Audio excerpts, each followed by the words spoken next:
Como en todos los podcasts, buenos días, buenas tardes o buenas noches, porque en alguna parte del mundo es una de estas cosas. Este se llama Diplomacias y está hecho para usted.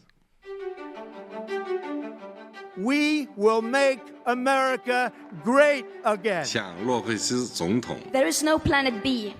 There is no planet blah. Но это совсем не значит, что его травить нужно. Кому он нужен? Una guerra invisible, pero que deja más heridos y más muertos a veces que las guerras visibles. Diplomacias, con José Luis Orella y Juan Carlos Nieto. El sacerdote sostenía un cuchillo de sílex, la piedra sagrada, sobre un cerdo y gritaba ante los ejércitos de ambos bandos: si el pueblo romano se aparta primero de estos términos por dolo público, entonces tú, Júpiter, en ese día golpea al pueblo romano, tal y como yo golpeo hoy a este cerdo, y golpéalo con tanta más fuerza cuanto mayor es tu poder. Y acto seguido, el sacerdote aplastaba el cráneo del cerdo contra la piedra. Así se firmaban las alianzas en la Edad Antigua, y este es nuestro tema de hoy, José Luis. Y creo que me vais a ganar porque sois dos historiadores contra un periodista. Bueno, pero de épocas diferentes, o sea que vamos a tener diferentes puntos de vista un poco en esos aspectos. Pero sí que es uno de los temas muy interesantes de cómo se forjaban, la visión que se tenía incluso de fidelidad, de lealtad entre diferentes clanes, tribus, reinos posteriormente, y parte de lo que son las raíces de entendimiento, de lo que podremos hablar de precisamente de esas alianzas, de esa vecindad, de la formación de bloques que estamos un poco en la actualidad en el presente, hunden sus raíces precisamente en el pasado, ¿no? Pues por eso estamos aquí, porque como las alianzas militares son importantes, hemos querido saber, con alguien que sabe mucho de ellas, cómo eran en la antigüedad y en la Edad Media. Y tenemos a un conocido ya en el podcast y un amigo de los dos, que es Alejandro Rodríguez de la Peña, que es medievalista, catedrático de Historia, y que ha venido a ilustrarnos sobre este tema. Bienvenido, Alejandro. Hola, muchas gracias por la invitación. Es un placer estar de nuevo aquí. Muy bien. Pues, como os gusta a los historiadores, empecemos por el principio, ¿no? ¿Cuándo empezaron las alianzas militares? Pues son tan antiguas como las ciudades-estado. En el momento en que hay una pluralidad de ciudades-estado en Sumeria o en el Oriente Próximo, existe la necesidad geopolítica, estratégica de establecer alianzas. ¿Cuál fue la primera entonces? Pues sobre eso hay un debate enorme, no está claro. Quizá las ligas de ciudades de Sumeria sean las primeras, pero no es un tema cerrado.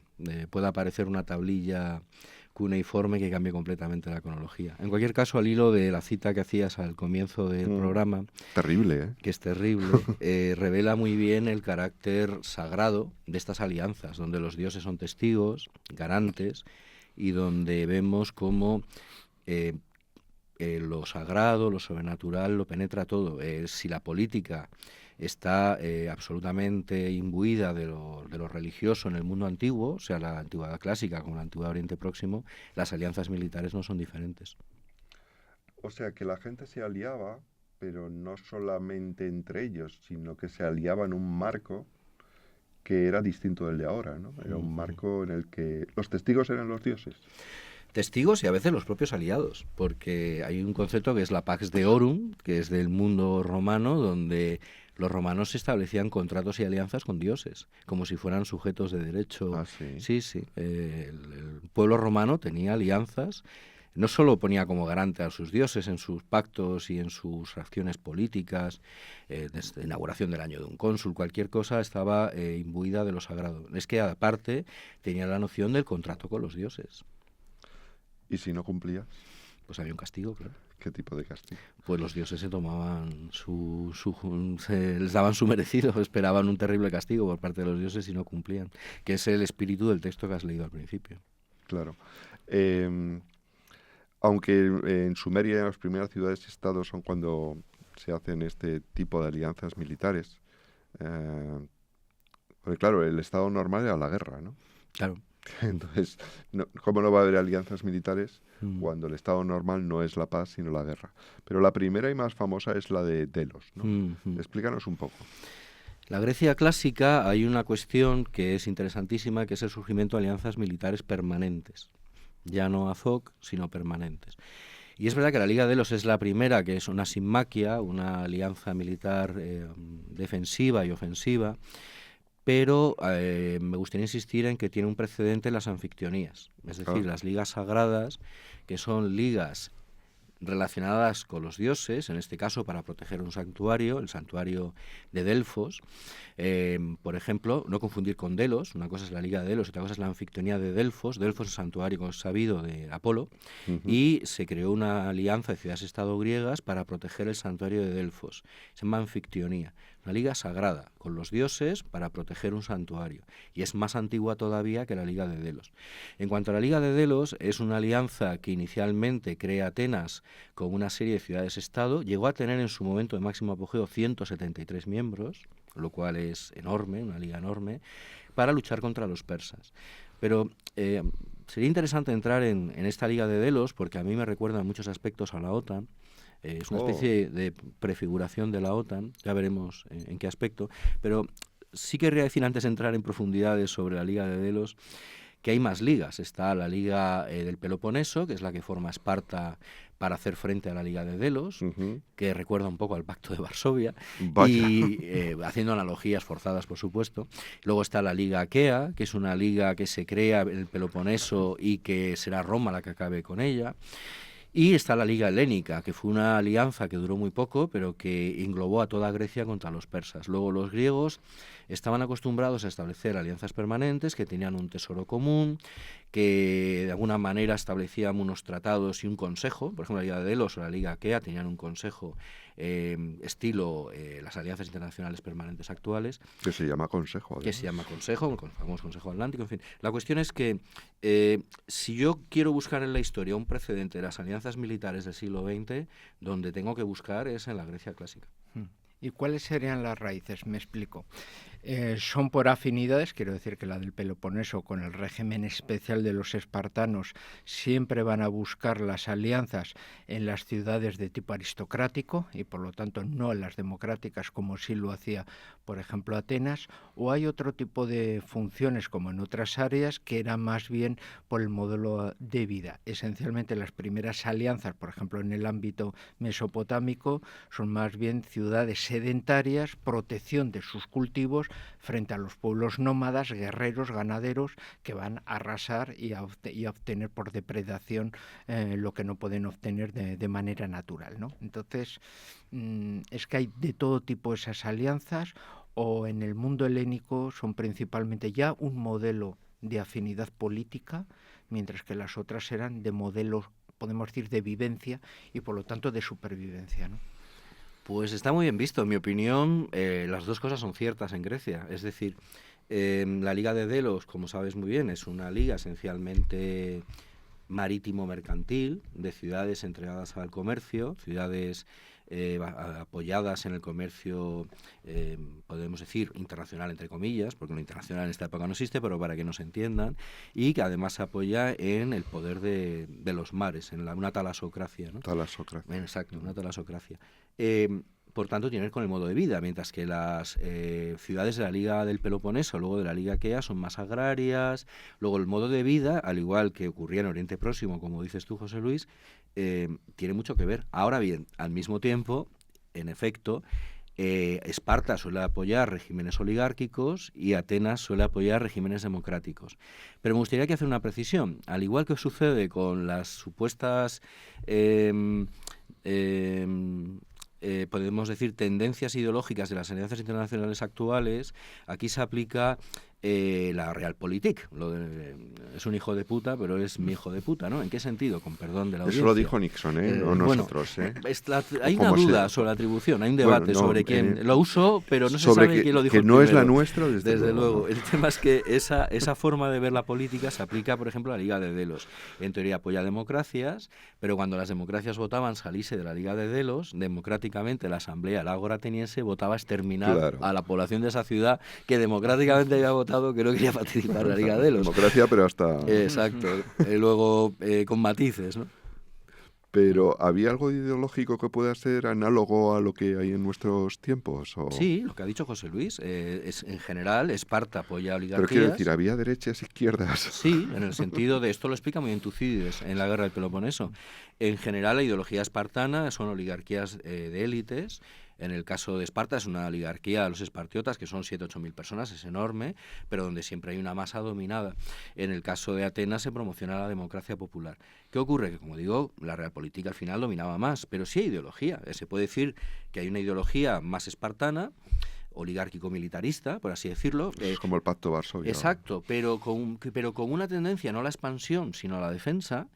Es una alianza más defensiva, mientras que la Liga de Delos, que es democrática estilo OTAN, es muy agresiva. Esto es una paradoja y es curioso. ¿Y después de Grecia qué cambió? Pues cambia que llega Roma, y Roma no opera con alianzas, el foedus, los foederati, los foedus, pero alianzas siempre desde su superioridad. Roma no contempla alianzas internacionales, vuelvo a insistir, internacionales entre comillas, de igual a igual. Roma salía con inferiores. Los aliados, los soci de Roma, o los foederati, soci en la época republicana, foederati en la época imperial, son pueblos semivasallos que hacen lo que Roma dice. No entiende Roma, al igual que en el mundo griego son alianzas parecidas a las nuestras. Evidentemente hay un hegemón, Esparta en la Liga del Peloponeso, Atenas en la Liga de Delos, estilo Unión Soviética, Estados Unidos, pero más o menos desde el punto de vista jurídico, y corregidme, pues esto sabéis vosotros más que yo, entiendo que al menos sobre el papel todos los miembros de la OTAN son iguales. Otra cosa es que el voto de Estados Unidos sea al final decisivo, ¿no? Pues Roma no entiende eso. Roma es un poder que no reconoce iguales. Luego salía siempre con inferiores. Eso cambia, por tanto. ¿En qué medida eso es una alianza, entonces? Tiene la forma de alianza, pero una alianza donde alguien tiene una posición de superioridad. Pero parece más una premonición del vasallaje, ¿no? Tiene algo. De hecho, toda la teoría jurídica del foedus, que es cuando ya Roma pasa del modelo soci con los pueblos itálicos al modelo de alianza con los pueblos germánicos, pueblos bárbaros en general, pues ahí hay uno de los orígenes del pensamiento feudal, es el pensamiento romano es sobre el foedus. En efecto, hay algo que recuerda al vasallaje, sin que sea exactamente lo mismo. Foedus, es que he hecho los deberes, ¿sabes? Foedus iniquum, ¿no? Era el tratado desigual, ¿no? Me recuerda mucho pues también a los otomanos, con ciertos principados cristianos, pero incluso la última etapa, incluso al mundo napoleónico con los estados satélites, o sea, independencia política aparente, pero se puede decir como un secuestro, una instrumentalización de sus recursos económicos y militares. La cuestión es si Roma, podemos decir, hacía eso, o sea, había un respeto a una cierta autonomía política, pero utilizaba los recursos económicos y humanos un poco de esa federación, y por eso necesitaba que no fuera igual, sino precisamente supeditada y avasallada para poder usarlos un poco en su propia expansión, ¿no? En efecto, respeta completamente su autonomía, no se mete ni siquiera en la gestión de recursos, lo único que espera es que contribuyan militarmente, que cuando se les llame acudan, en el caso de la época de la República, los aliados italianos o itálicos, se espera que contribuyan con legiones auxiliares, y en el caso de los germanos que contribuyan con lo que se llaman las legiones auxiliares o todo tipo de unidades auxiliares de las legiones. Es decir, ni extraen recursos ni se meten en su autogobierno, simplemente quieren que en el momento que haya una guerra acudan con efectivos militares. Un ejemplo del caso. Y entonces, por ejemplo, el Egipto de Cleopatra, quizás su propio tamaño y la igualdad de poderes es lo que condena a Egipto, que no puede ser aliado de Roma. Demasiado grande, exacto. Demasiado bien grande. Visto, muy bien visto, en efecto. Parece un alemán, ¿no? Demasiado. Pero al hilo de esto he leído que precisamente es esta estructura de alianza en el que se respeta esa soberanía política, se respetan los reyes, incluso se les hace guardianes de las fronteras. El gran problema de Roma a largo plazo, porque el que es aliado en estos términos, cuando huele la debilidad, pues acaba con Roma, ¿no? Yo siempre digo en clase que el lobo es el animal totémico sagrado de los germanos. Son lobos. Cuando huelen debilidad se echan encima tuya, te respetan mientras te ven fuerte. Hay un problema fueron los foederati, visigodos, francos, pero otro fue, y yo creo que es aún más importante, que las propias legiones romanas, en torno al 400, había más germanos entre los generales y entre los legionarios que romanos. O sea, no es solo un problema de los foederati, es un problema de que el propio ejército regular romano ya estaba absolutamente germanizado. Filtrado. Sí, porque no había romanos que quisieran ir a las legiones. Bueno, otra visión es que los romanos eran ellos. Sí, sí, bueno, de hecho normalmente adquieren la ciudadanía romana. Cuando uno se licenciaba en las legiones, aunque fuera un extranjero, un bárbaro, se convertía en ciudadano romano. Y todos estos generales germanos son ciudadanos romanos. De hecho, algunos adquieren el consulado y se han integrado en la élite romana. Bueno, pues como nos han enseñado en el colegio, pues después de Roma, pues la Edad Media, que además es tu mundo, claro. ¿Cómo son las alianzas? ¿En qué cambian? ¿Qué pasa cuando el Imperio Romano se viene abajo y llega la Edad Media? Pues vuelve un mundo de alianzas entre iguales, pero que no son permanentes. Es decir, no existen estructuras estilo Liga de Delos en la Edad Media. En la plena y alta Edad Media. ¿Qué ocurre? Que a partir del siglo XII surge la división entre güelfos y gibelinos. Para el que no conozca el mundo medieval, los güelfos son los partidarios del papado y de Francia, los gibelinos son los partidarios del imperio. Pues bien, esas dos facciones que podemos decir se enfrentan por la hegemonía de la cristiandad, acaban configurando alianzas permanentes, y no solo eso, también partidos políticos permanentes en las ciudades italianas. Todas las ciudades italianas tenían dos facciones, cada una con su sede, como si fueran partidos actuales, y sus facciones armadas, de modo y manera que en Florencia, en Pisa, en Milán se disputaban el control de la ciudad. Si ganaba la facción gibelina, esa ciudad se sumaba al bando imperial; si ganaba la facción güelfa, esa ciudad se sumaba al bando güelfo. Esto lo explica muy bien Dante, ¿no? Es el mundo de Dante. Pues bien, eso sí son alianzas militares permanentes. ¿Qué ocurre? Que a veces un país puede cambiar de alianzas, pero son situaciones que duran 200, 300, hasta 400 años en algunos casos, sobre todo en Italia, es donde mejor se ve eso. Ahora, para encontrar algo semejante a la Liga de Delos, a la Liga Aquea, a la Liga del Peloponeso, hay que esperar a la Baja Edad Media, cuando nacen instituciones permanentes como la Hansa y otras, ¿no? ¿Qué son? Pues la Hansa es una alianza económico-militar que se crea en el imperio por las ciudades alemanas, especialmente las bálticas, pues se llama, las ciudades alemanas del norte se las llama hanseáticas. Esto empieza en Lübeck, luego Bremen, Hamburgo se suman, y su máxima expansión son un centenar de ciudades del imperio, de Suecia, de parte de Escandinavia, de los estados de la orden teutónica, y son ciudades que tienen una caja común, una flota de guerra común para proteger el comercio. Hay un consulado de la Hansa en cada ciudad y algunas veces en ciudades ajenas. Londres, por ejemplo, tiene un consulado de la Hansa, aunque no fuera miembro de la Hansa de Inglaterra, y recuerda un poco a algo que sería un poco el mundo fenicio o británico, que es en el sentido de yo domino los mares como forma de conseguir una hegemonía comercial. A diferencia de los británicos, no practicaron la piratería, pero en lo demás se parecen mucho. Acabas de poner un punto interesante, porque resulta que la estabilidad que proporciona y el mantenimiento un poco de esas relaciones, algunos se fijan, como nuestro monarca Fernando el Católico, en esa estabilidad para decir, bueno, si los consulados comerciales hacen esto, podremos montar el servicio diplomático y sería el nacimiento de la diplomacia, precisamente, vinculado precisamente con lo que podía haber sido la diplomacia económica, que ha propiciado un poco todos esos pactos y alianzas. En este sentido, Fernando el Católico, que en efecto hizo eso, se aprovecha de la red de consulados del mar de la Corona de Aragón, que se había creado en época de Pedro el Grande, a finales del XIII, que era una red de consulados como la de la Hansa y más antigua que la de la Hansa. Lo que pasa es que, como es inicialmente algo estrictamente económico, no se considera una alianza militar, pero como has dicho muy bien, ya con Fernando el Católico se convierte también en una red geopolítica y militar.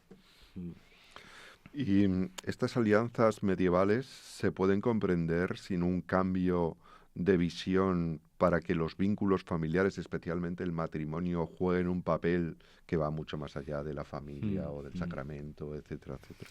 Claro, el mundo feudal, aunque tiene una parte corporativa, la Hansa es corporativa, las ciudades güelfas y linas son corporativas, en el sentido de que lo que prevalece es una corporación de miembros que no tienen relaciones familiares y por un juramento se juramentan.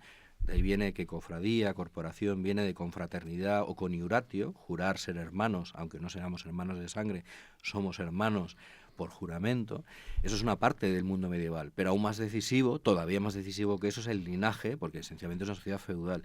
Entonces, si hay que comparar Hansa, consulados del mar e instituciones similares en peso específico con las alianzas dinásticas, uno ve que pesa más lo dinástico. El imperio Plantagenet, que es decisivo en la historia europea, toda la red angevina y sobre todo la Casa de Austria, que ya empieza a trazar su red de matrimonios dinásticos a finales de la Baja Edad Media, pesa mucho más en la historia europea que todas estas alianzas basadas en el concepto de corporación.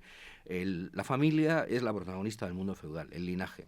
Las ciudades son importantes, pero pesa más el linaje. Luego, la alianza dinástica es la alianza militar por excelencia, porque lo que te ata como rey, y recordemos que mucho más reinos que ciudades, pesan más en la Edad Media los reinos que las ciudades, Claro. es que tu hija está casada con el rey de al lado. Eso de verdad es decisivo. Eso es un tratado Exacto. para una alianza, ¿no? Exacto. Es un tratado real. Y no quiero desaprovechar que has venido para que nos digas qué significa el homenaje en las alianzas. Es que, claro, algunas de estas alianzas son con un señor feudal, es decir, no todas son entre iguales. Hay alianzas, no al modo romano, cuidado.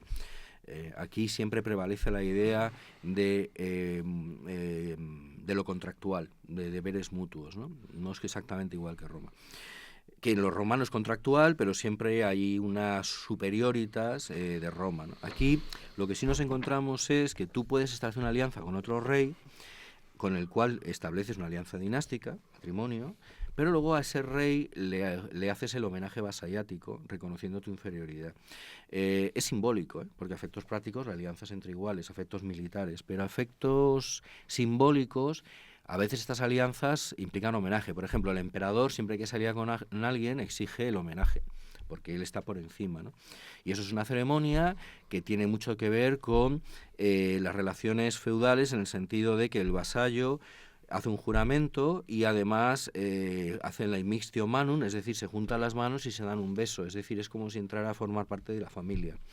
A lo cual a veces añadía, pero esto es ya a partir del siglo XIII, la ceremonia de armar caballero. Si tú consideras que el otro es tu superior, una fórmula es el homenaje vasallático, pero hay una menos gravosa, menos humillante, que es dejarte armar caballero por el otro rey. Por ejemplo, cuando Castilla e Inglaterra se alían en época de Alfonso X el Sabio, Eduardo I de Inglaterra, que se casa con la hija de Alfonso X el Sabio, se deja armar caballero por Alfonso X. Es una manera de decir, no soy tu inferior, pero al mismo tiempo te reconozco una cierta preeminencia porque tú me armas caballero a mí, no yo a ti. Luego esto también es una manera. Y puede haber también como un cierto liderazgo familiar, por ejemplo, con Fernando el Católico, cuando interviene en Navarra es porque son descendientes de su hermana, cuando interviene en Nápoles es porque son los descendientes de su tío. Entonces él es un rey diferente, pero él ejerce como cabeza de la familia en una versión amplia. Entonces, claro, ahí ya estamos también con una valoración también asimétrica un poco en ese aspecto. Bueno, tú eres el rey, eres independiente, pero a la hora de hacer alianzas con otros no puedes hacer una alianza con un reino que sea enemigo mío, que yo soy la cabeza de familia. Sí, porque ahí los entramados dinásticos pesan a veces más que ninguna otra consideración. Yo soy el cabeza de familia y eso pesa, porque la familia es un entramado dinástico con una serie de reinos, pero que tiene que actuar de forma conjunta, sí, en efecto. Yo sé que José Luis lleva, desde el principio de este podcast Diplomacias, diciendo que o hacemos un podcast un episodio sobre la política exterior de Fernando el Católico, o él se va. Ese es un pedazo de tema. Pues lo haremos, habrá que hacerlo. Un maestro de la diplomacia. Seguro que sacamos conclusiones de las que a mí me gustan en la actualidad sobre la política en el Mediterráneo. No en vano, como sabéis, Maquiavelo le dedica al príncipe. Maquiavelo sabía lo que hacía. Sí, debía salir bastante lo que hacía. Sí. Bueno, aunque nos salgamos un poco de tu mundo, sé que no nos salimos de tu sabiduría cuando hacemos la última etapa, y es que pasa con las alianzas que todo el mundo conoce y que son fundamentales durante toda la modernidad, en términos de edad moderna, ¿no? Antes de la contemporánea. Ahí se vuelve a una realpolitik, ya no hay dioses, no hay sagrado, no hay vasallaje, no hay vínculos. ¿Qué hay entonces?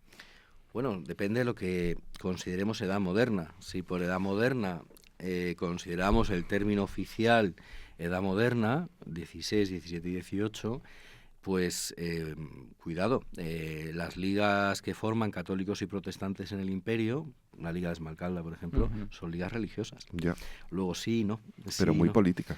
Sí, por supuesto, pero igual que las de la antigüedad. Es que política y religión no se sabe dónde empieza una y dónde acaba la otra. A veces la frontera es muy difusa. En el caso, esto lo conoce muy bien José Luis, en el caso del 16, las guerras de religión del 16, las alianzas internacionales, salvo Francia, que sí que hay razón de Estado y realpolitik, Richelieu, por ejemplo, pero en general los alineamientos son confesionales, más allá de la realpolitik.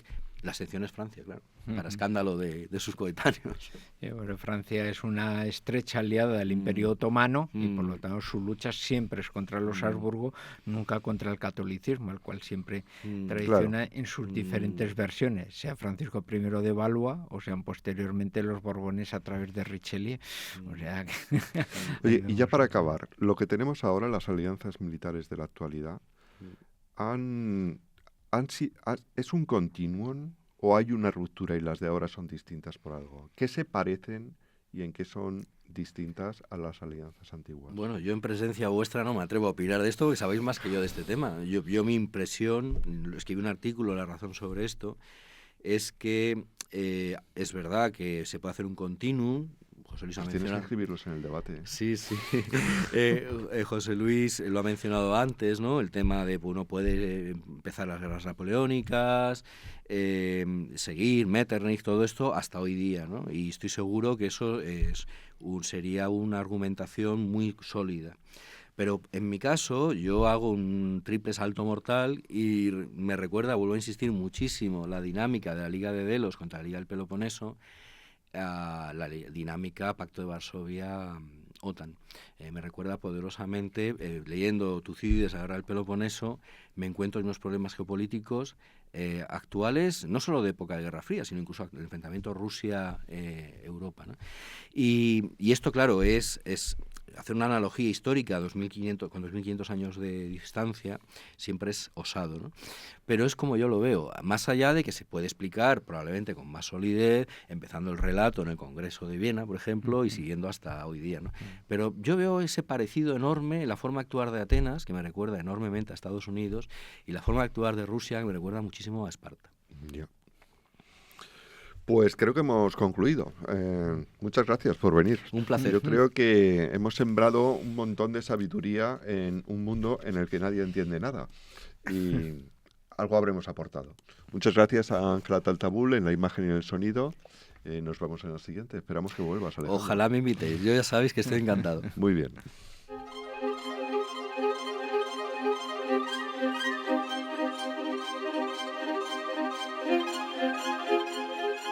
Diplomacias es un podcast de la Universidad CEU San Pablo para el debate, con la colaboración de la Academia de la Diplomacia.